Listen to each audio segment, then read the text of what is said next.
오늘의 포토제닉입니다. 갑자기 포토제닉 얘기가 왜 나와 싶을 수 있는데 차근차근 좀 보죠. 기사 보겠습니다. 10조 투입, AI 고속도로 깔겠습니다. 라고 어제 이재명 대통령이 국회 시정연설에서 얘기를 했습니다. 그 얘기 잠깐 같이 들어보고 올까요? 우리는 지금 겪어보지도 못한 국제 무역 통상 질서의 재편과 인공지능 대전환의 파도 앞에서 국가 생존을 모색해야 할 절체절명의 위기에 처해 있습니다. 산업화 시대에는 하루가 늦으면 한 달이 뒤처지고 정보화 시대에는 하루가 늦으면 1년이 뒤처지겠지만 인공지능 시대에는 하루가 늦으면 한 세대가 뒤처지게 됩니다. 박정희 대통령이 산업화의 고속도로를 깔고 김대중 대통령이 정보화의 고속도로를 낸 것처럼 이제는 인공지능 시대의 고속도로를 구축해서 도약과 성장의 새로운 미래를 열어야 합니다. 네, 이재명 대통령 무려 22분 동안 연설을 했습니다. 근데 이 연설이 한 22분 동안이었는데 박수가 몇 번이 나왔느냐? 항상 시정연설이 있으면 이런 게 같이 좀 따라 나오죠. 22분 동안 33번의 박수가 있었다. 이걸 보니까 40초에 한 번꼴로는 박수가 나왔다라는 거예요. 근데 이게 어제 시정연설에 사실 국민의힘은 들어가지 않았죠. 이게 잠시 뒤에 좀 다루기도 하겠습니다만 국민의힘은 시정연설에 불참했습니다. 보이콧을 한 상태였고 민주당만 시정연설에 들어갔었는데 그러다 보니까 홍익표 의원님 나오는 얘기가 로텐더홀에서 피켓 시위한 국민의힘은 목이 아팠고 시정연설 들어간 민주당은 손바닥이 아팠다. 뭐 이런 얘기가 지금 나와요. 여느 시정연설 때보다는 좀 더 박수가 많았던 것 같긴 합니다. 뭐 통상적으로 초당 대비하면 좀 많은 것 같아요. 네. 근데 그 대통령 시정연설 시간이 그렇게 길지 않았습니다. 보통 길었다면 한 30번 가까이 박수가 나온 경우는 일반적으로 맞는데 네. 아마 그 시간에 비해서 박수 횟수가 많았던 건 사실인 것 같은데요. 일반적으로 대통령의 첫 번째 시정연설이고 최근에 에이펙 성공적인 외교 정상회담이나 이런 좋은 흐름이 그 국회 본회의장에서도 반영된 것 아닌가 생각을 합니다. 네. 사실 대통령 시정연설은 보통 한 30분 이상 40분 정도를 예상하기 마련인데 어제는 좀 다이제스트하게 짧게 좀 끝난 면이 있어요. 그리고 에이펙 직후에 있었던 시정연설이다 보니까 그게 좀 반영이 돼서 좀 더 박수가 많고 이 연설 이후에 이재명 연호하는 부분까지도 좀 같이 들을 수 있었다라는 겁니다. 그런데 이 뜨거운 반응 가운데 나름 마음이 조마조마했을 사람도 있다라는 거죠. 누구냐? 다음 기사 볼까요? 재판중지법 제동 하루 만에 마주 앉은 이 대통령과 정청래 대표였다라는 거죠. 바로 전날 재판중지법 추진을 두고서 대통령 정쟁에 끌어들이지 말아주셨으면 좋겠습니다. 라는 얘기가 대통령실에서 나왔죠. 경고 아닌 경고다라는 얘기가 있었는데 그리고 난 바로 이튿날 이재명 대통령과 정청래 대표 딱 만났다라는 거예요. 만난 순간 분위기가 어땠을지 그 모습 직접 확인해 보시죠.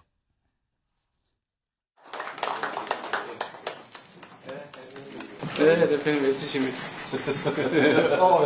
오랜만에 봅니다.께서 입장하고 계십니다.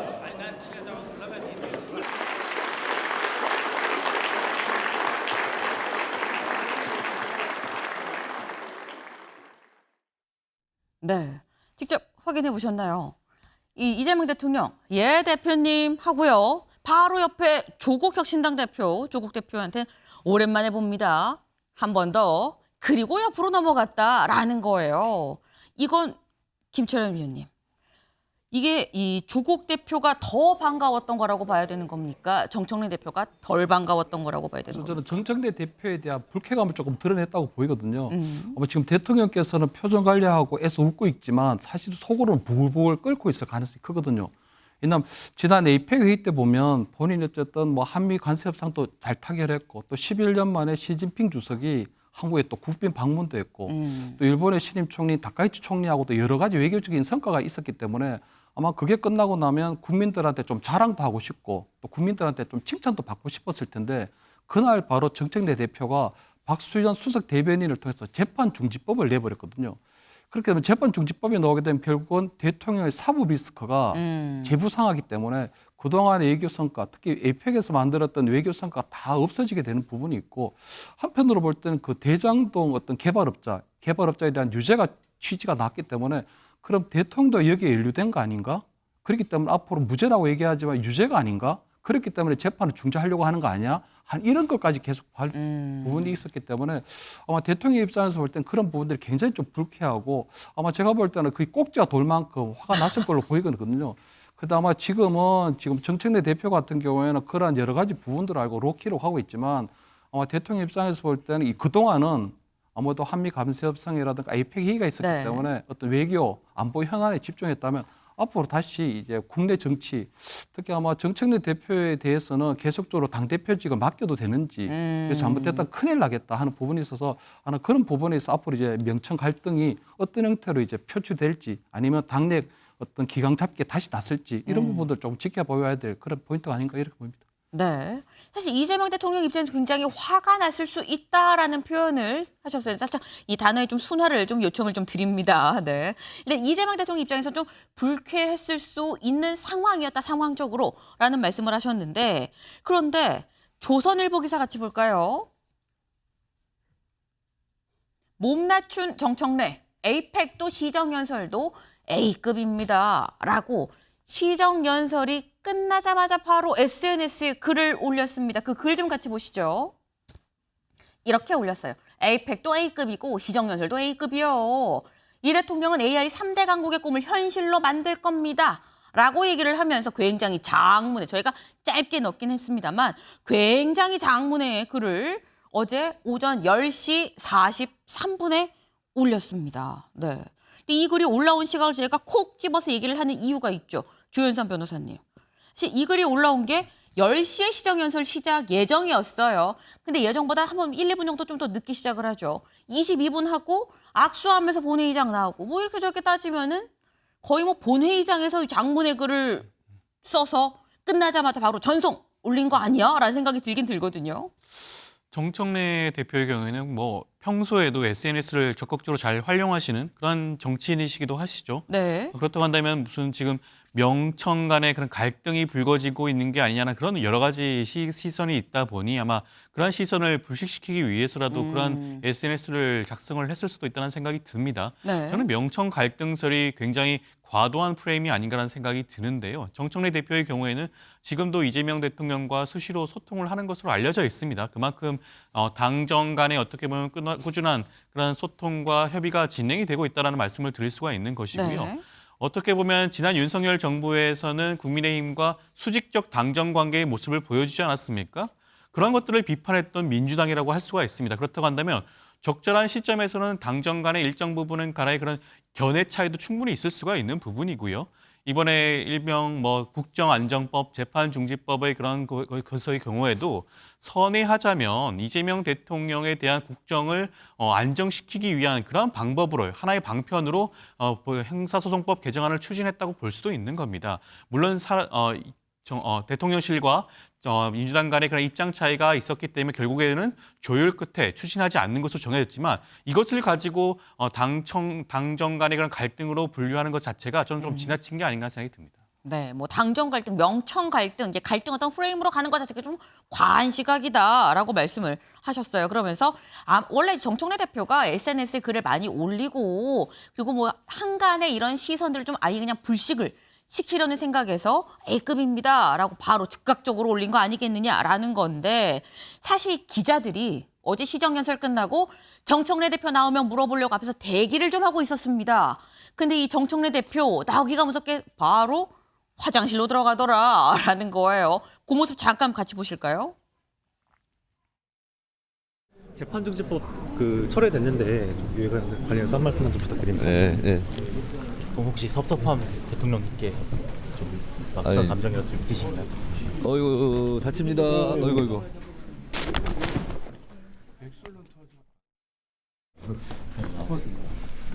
하시면 됩니다. 오늘 시정연설 어떻게 들으셨는지 시정연설 어떻게 보셨는지 한 말씀 부탁드릴게요.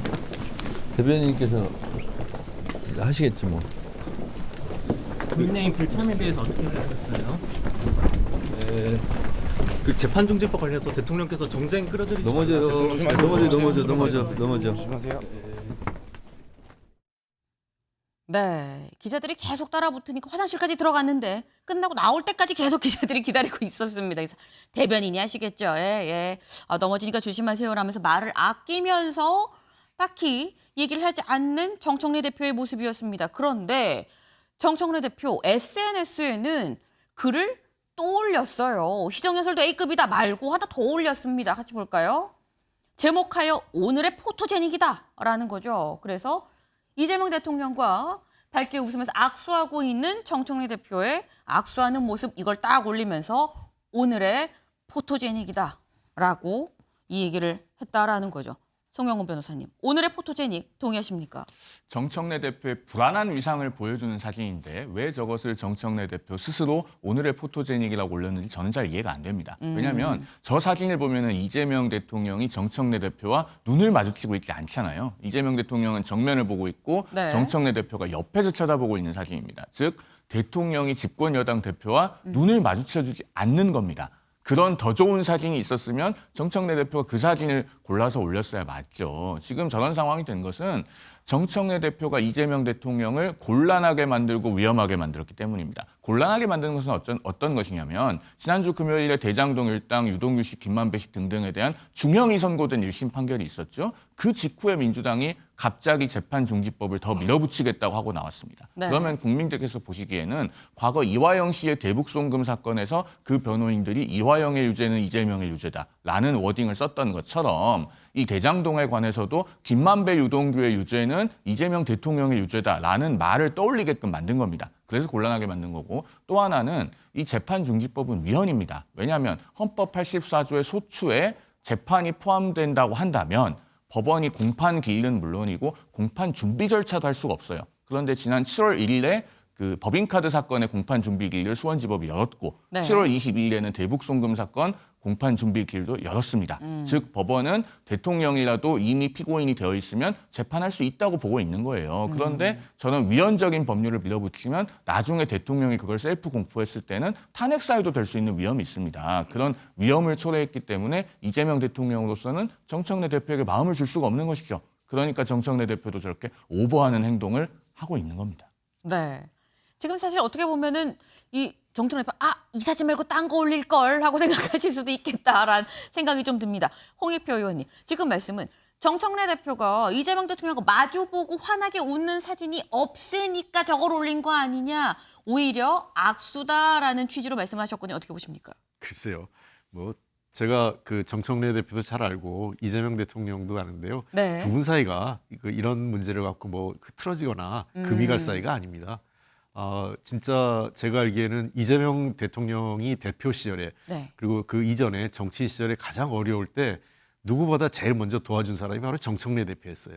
특히 잘 아시겠지만 이재명 대통령이 가장 어려운 시기가 지난번 그 영장 청구, 그러니까 그 국회에서 체포동의안이 가결되면서 이제 영장 문제가 이제 심의 절차 들어갔을 때 그 시기에 당을 잘 정리하고 그다음에 이재명 대표 체제 중심으로 당이 그 원활하게 돌아갈 수 있도록 당시 수석 최고위원으로서 누구보다 잘했습니다. 두 사람 간의 신뢰관계가 이런 사소한 문제로 흐트러질 관계는 아니다 생각을 하고요. 다만 이번에 그 재판중지법 같은 경우는 대통령 입장에서 불필요한 것이라고 본 것 같아요. 그 지난번 6월 달에도 이미 한 차례 연기시켰지 않습니까? 네.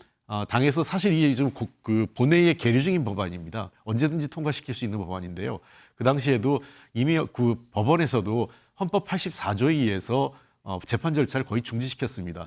아까 송 변호사께서 뭐 할 수 있다 이렇게 얘기했는데 대체로 준비를 하고 공판이 열리면 추후 지정 이런 식으로 해서 재판을 연기해 버렸어요. 그런 관계이기 때문에 현재 법원의 입장도 공식적으로 발표하지는 않았지만 헌법 84조에 의해서 현직 대통령에 대한 재판은 더 이상 하지 않는다는 입장을 갖고 있는 것으로 알고 있습니다. 그런 측면에서 괜히 논란만 되고 실익도 없는 법안을 모태로 하느냐, 이게 대통령실의 입장이라고 보입니다. 네. 뭐 이런 일각의 뭐 한두 사건으로 인해서 두 사람의 사이가 뭐 이게 갈라지거나 불편하고 이럴 관계가 아니다. 가장 힘들 때 바로 옆에서 힘써준 사람이 정청래 대표인데 명청 갈등이라는 게 있을 수가 없다라는 취지의 지금 말씀이에요. 근데 오늘 한겨레 기사를 좀 같이 볼까요? 한겨레 기사. 당정 갈등설 지나 나섰지만 정청래식 팬덤 정치 우려가 확산하고 있다라는 게 한겨레 오늘 오면의 기사입니다. 그래서 뭘 같이 실었느냐? 그동안 당정 간에 약간 엇박자가 났었던 그래서 갈등설이 돌았던 사례를 좀 같이 넣었어요. 검찰개혁 때 이때 추석 전에 검찰개혁 완료하겠습니다라고 얘기를 했었고 중수청도 행안부에 가냐, 행안부 아래로 가느냐, 법무부 아래로 가느냐 논란이 있지 않았었느냐. 그때 한 번이 또 있었고 3대 특검법 관련해서도 그때 정부조직법 처리 같이 여야 간 합의를 했는데 이거 이렇게 하면 안 되는데라는 얘기가 있어서 다시 한번 뒤집어진 전례가 있지 않느냐라는 거. 그리고 이번에 재판중지법도 좀 비슷하게 엇박자가 난 사례로 봐야 되는 거 아니냐라는 거예요. 그 제목에서 보면 정청래식 팬덤 정치에 대해서 당내 우려가 좀 확산이 되고 있다라는 얘기인 건데 근데 이게 홍익표 의원님 지금 아까 명청 간에 갈등 없다 이런 건 사실 외부 프레임이다라는 취지로 말씀을 하셨는데 당 내에서 우려가 있는 건 맞습니까? 일부 있는 건 맞습니다. 특히 네. 이제 지난번 그 김병기 원내대표가 여야 간에 합의를 했지 않습니까? 3대 특검법 관련된 내용하고 정부조직법 합의했는데 네. 사실은 이후에 뭐 드러난 내용이지만 그 관련 내용들이 당 지도부하고도 충분히 그러니까 당대표를 포함한 다른 최고위원들하고도 소통이 됐었고 제가 알기에 어느 정도 정부 그 대통령실하고도 소통이 됐던 내용인 걸로 알고 있습니다. 물론 뭐 완벽하게 했느냐에 대해서는 다소 그 견해 차이가 있을 수 있겠지만 네. 김병기 원내대표가 통상 그러한 합의를 혼자 할 수는 없었거든요. 그런 측면에서 이후에 나중에 두 사람 간의 갈등을 그 정청래 대표가 약간의 유감 표명하면서 수습을 했었거든요. 그러니까 이런 것 같습니다. 그 정부나 또는 대통령실 그리고 여당의 결정 과정에서 어떤 경우에는 이 지지층들, 적극 지지층들 입장보다는 국민 전체의 공감대를 끌어가면서 해야 될 사안도 있거든요. 네. 근데 정청래 대표이 지금 그 여러 가지 과정을 보면 지나치게 적극 지지층의 입장하고 너무 그 따라가다 보니까 가끔은 이 속도 조절 또는 뭔가 그 국민적 공감대를 만들어가기 위한 어떤 빌드업이라고 그럴까요? 이런 과정에서 약간의 이제 대통령실과 그 당의 운영 방식에서는 좀 견해 차이가 있지 않느냐 이렇게 보입니다. 네. 사실 어느 정도의 견해 차이는 있었던 건 맞다. 그래서 당 내에서도 우려의 목소리가 나오는 건 맞긴 맞는데 그렇다고 무슨 명청 갈등이라고 할 정도는 아니다라는 취지의 그렇습니다. 그 말씀으로 지금 이해가 됩니다. 네. 근데 지금 이게 일단 이 당내에서도 우려의 목소리가 나오는 건 맞긴 맞는 상황이죠. 왜? 불과 어제 같은 경우만 해도 바로 직전 날까지 끌어들이지 마세요라는 대통령실 특히 강훈식 비서실장 얘기까지 나왔기 때문인데 사실 이게 명청 문제가 아니라 대리인이란 표현이 맞는지 모르겠습니다만 명청의 대리인들도 살짝 어색할 수 있는 상황이었다라는 거예요. 왜? 이 재판중지법 관련해서는 대리인들 이렇게 얘기했었거든요. 같이 영상으로 좀 보고 오실까요? 이제 사법개혁 공론화에 집중해야 할 시간입니다. 재판중지법에 대한 논의도 불가피한 현실적 문제가 된 느낌입니다. 이제부터 민주당은 재판중지법을 국정안정법, 국정보호법, 헌법 84조 수호법으로 호칭할 것입니다. 재판중지법과 관련해서 대통령실의 입장을 말씀드립니다. 당의 사법개혁안 처리 대상에서 재판중지법을 제외해달라고 요청하였습니다. 대통령을 정쟁의 중심에 끌어넣지 않아주시기를 당부드립니다. 네. 사실 정청래 대표 그리고 이재명 대통령 두 사람 다 본인이 직접 입으로 말한 건 아닙니다만 그러다 보니까 입장을 대신한 이 어떻게 보면 대변을 하는 사람들이 대리인들이 약간 좀 어색할 수 있는 상황이 또 됐다라는 거예요. 근데 어제 이 두 사람도 만났다라는 거죠. 국회에서 이런 얘기가 오갔다고 합니다. 박수현 대변인 이번에 배웠습니다. 시정연설을 앞두고 적절한 정지 작업 잘하신 걸로 이해를 했습니다. 라고 얘기를 하니까 강훈식 비서실장이 아유 죄송합니다. 라고 얘기하면서 90도 인사를 했다라는 거예요. 송영훈 변호사님. 또 대변인을 하셨었으니까 박수현 대변인의 얘기 적절한 정지 작업 잘하셨습니다.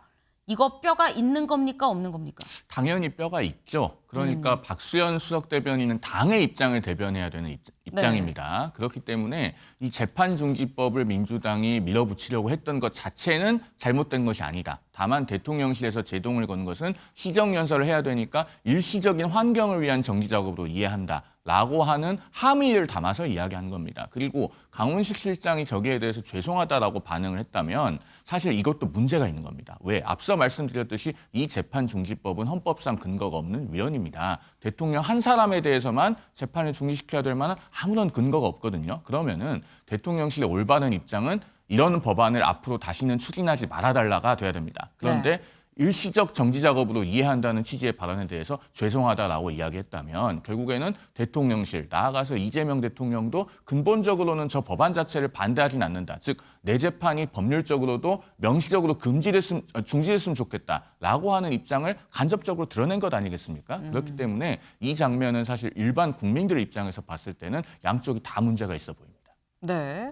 강훈식 비서실장도 죄송합니다라고 이걸 받을 건 아니었다라고 말씀하셨는데, 근데 또 김철현 위원님, 정치 경험이나 뭐 나이나 이런 걸로 보면 사실 박수현 대변인이 또 위긴 위예요. 그럼 강훈식 실장이 거기다 대놓고 뭐 죄송하다고 딴 얘기를 하기도 좀 애매했겠다 싶긴 하거든요. 어떻게 보십니까? 그래서 저는 강훈식 비서실장이 그냥 정치 선배이기 때문에 아마 그 박수현 수석 대변인께 죄송하다는 얘기를 했을 뿐이라고 보고요. 전 지금 박수현 대변인의 어떤 저 해명도 굉장히 좀 잘못됐다고 보이거든요. 그 시정연설 앞두고 정지 작업을 한 게 아니고 사실 대통령께 사과를 해야 되는 상황입니다, 이거. 왜냐하면 정청래 대표 어쨌든 에이펙에 대한 성과를 완전히 흐트려버렸기 때문에 사과를 해야 되는 부분이 맞고요. 이 재판정지법 여러 가지 위헌적인 요소를 얘기했지만 지금 재판정지법 같은 경우는 지금 재임 중에 대통령 어떤 재판이 진행되지 않은 걸로 모든 국민들이 알고 있는데 이 재판정지법이 나오게 되면서 결국은 이 계속적으로 재판이 진행되는 거 아닌가 하는 이런 생각이 돼 있는 거거든요.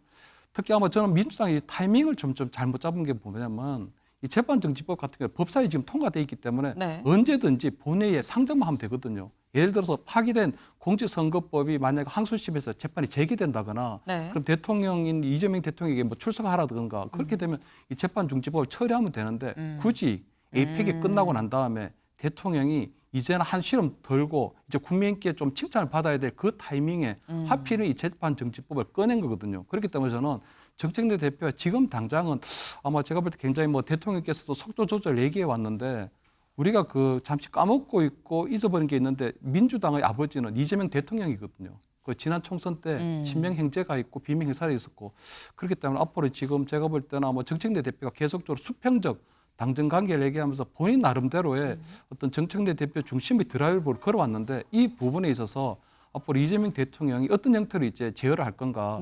아마 저는 아마 수평적 당정 관계 해치지 않는 범위 내에서 대통령과 여당 대표 간 주례 회동 같은 걸 할 수도 있다고 보이거든요. 그렇기 때문에 여러 가지 형태로 아마 대통령이 앞으로는 민주당 내의 돌아가는 어떤 정치에 대해서 정책 방향에 대해서도 이제는 속도 제재를 하고 나름대로 이제 관여하게 되지 않을까 이렇게 보입니다. 뭔가 이재명 대통령이 당 쪽에 대해서 제어를 할 수 있는 뭔가 이 조치가 있지 않겠느냐. 뭐 주례 회동이 됐든 뭐가 됐든지 간에 표면적으로는 수평적으로 하지만 뭔가 제어를 하고 얘기를 전달할 수 있는 그런 관계를 맺지 않겠느냐라는 전망을 지금 주셨어요. 사실 어제 국회 시정연설에서 이재명 대통령과 정청래 대표 간의 분위기가 어떨까, 무슨 얘기가 오갈까에도 관심이긴 했습니다만 여기도 사실 눈길이 갔습니다. 뭐냐, 중앙일보 기사 같이 볼까요? 대통령 조의대에 악수청하며 대법원장님 등 지원에 에이펙 성과가 있었습니다. 라고 얘기를 했습니다. 직접 들어보시죠.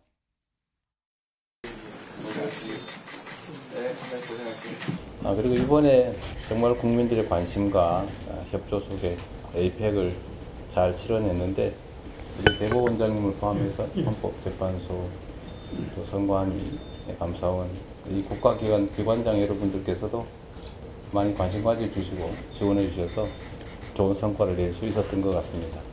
우리 의장님 그리고 우리 국회 지도부 각별히 잘 부탁드립니다. 어려우시긴 알겠지만 고맙습니다. 저도 박수 한번 쳐주세요.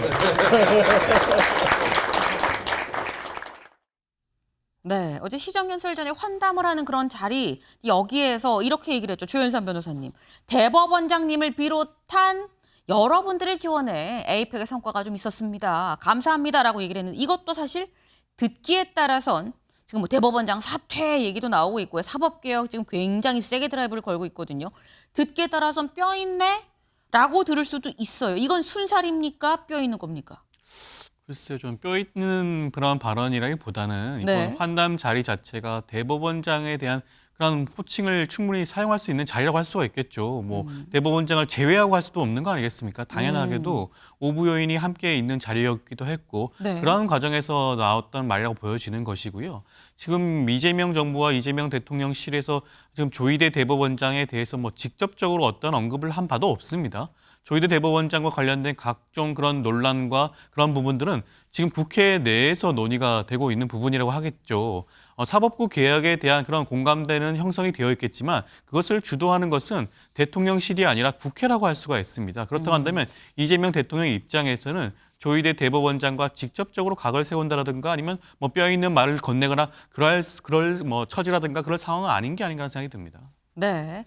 이재명 대통령 입장에서 굳이 뭐 당에서 사법개혁을 추진을 할 수 있지만 대통령 입장에서 굳이 뼈 있는 얘기까지 건넬 필요가 있었겠느냐라는 말씀이에요. 사실 어제 시정연설 자리 정청래 대표와는 어떤 분위기? 대법원장 만났네. 여기서는 어떤 얘기가 오갔을까 궁금했습니다만 사실 이 사람도 있었습니다. 주목 가는 사람 누구냐? 바로 조국 대표죠. 조국 대표 사실 8.15 특사 사면된 이후에 공식 석상에서는 사실 이렇게 가까이서 보는 게 아마 처음이었지 않았나라는 생각이 드는데 어제 환담 자리에서 조국혁신단 대표 입장으로 참석을 했고 여기서 이렇게 얘기를 했다고 합니다. 영세정당 대표로서 한 말씀 좀 드리고 싶습니다. 라고 얘기를 했어요. 그러면서 내치와 외치에서 큰 성과가 지금 나고 있으니까 내년 봄쯤엔 정치개혁, 소득재산 불평등 문제 여기에 좀 신경을 써주시면 좋겠습니다. 라고 얘기를 했다라는 거예요. 좀 영세정당 대표로서 한 말씀 드립니다. 라고 얘기하니까 분위기가 막 빵 웃음이 터지면서 너무 좋았다. 란 전언들이 지금 나오고 있는데 정당은 영세할지 몰라도 이번 지방선거를 앞둔 조국 대표의 포부, 야심은 상당한 것 같아요. 요 얘기 잠깐 들어보고 오실까요? 물론 민주당에서 걱정하신 건 이제 광역단체장을 걱정하시는 것 같습니다. 뭐 서울시장, 경기지사에서 아슬아슬한데 어떡하냐. 오세훈 시장이 다시 국민의힘 서울시장 후보가 되어서 당선되는 걸 제가 보고 싶겠습니까? 그런 걱정은 안 하셔도 된다. 내년 6월 선거에 어디에 나가서 뭘 할 것인가는 내년 봄 정도 결정을 할 것인데 피하진 않겠다. 네, 피하지 않을 거다라고 얘기를 했어요. 민주당에서 광역단체장 선거 요거 표 분산을 걱정을 하는 지지자분들이 있는데 그런데 요건 걱정 안 하셔도 됩니다. 서울시장, 경기지사 선거 아슬아슬하지만 내년 6월 어느 선거에 나가서 뭘 할지는 봄 정도에 결정을 할 거지만 피하진 않겠다. 민주당이랑 싸우지 않을 거예요. 하지만 나가긴 나갈 겁니다라는 얘기예요. 근데 이게 사실 홍익표 의원님, 일각에서는 조국 대표가 이재명 대통령이 여권에 푼 맥이다 라는 얘기도 있고요. 맥인 줄 알았어? 상어거든. 이런 얘기도 있어요. 맥입니까 상어입니까? 글쎄요. 뭐 그걸 뭐 맥이다 상어다 할 필요는 없고요. 조국혁신당 조국 대표는 뭐 제가 너무 개인적으로 잘 아는 사람이기 때문에 네. 일관된 입장입니다. 조국혁신당은 아마 호남 지역에서는 경쟁을 할 가능성이 높고요. 그 기타 다른 지역에서는 민주당이 그러니까 야권 진영 전체가 승리할 수 있도록 하겠다. 이게 조국혁신당의 기본 입장입니다. 그런 측면에서 아마 지금 조국 대표의 본인은 자기가 어디에 나가서 지금 내년 뭐 국회의원 보궐선거도 있기 때문에 보궐선거를 나갈지 아니면 광역자치단체장 선거를 나갈지에 대한 어떤 입장보다는 그 시점에서 조국혁신당이 어떤 역할을 하고 그것이 야권 전체 진영, 그러니까 여권이죠. 진보 진영 전체의 승리로 어떻게 이어질 거냐 하는 그런 큰 틀에서의 전략적 고민을 하고 있다. 저는 이게 보입니다. 역할을 하긴 하겠지만 민주당은 뭐 각을 세운다거나 이런 건 아니고 호남에서의 어떤 이 긍정적인 경쟁 관계 정도이지 않겠냐라는 다소 원론적인 말씀을 해주셨어요. 네, 조국 대표를 내가 잘 아는데 뭐 그렇게 민주당 꼭 척질 사람은 아니다라는 취지의 말씀을 해주셨는데 맥이인지 상어인지는 지켜보면 알 수 있겠죠. 다음으로 좀 넘어가 볼까요?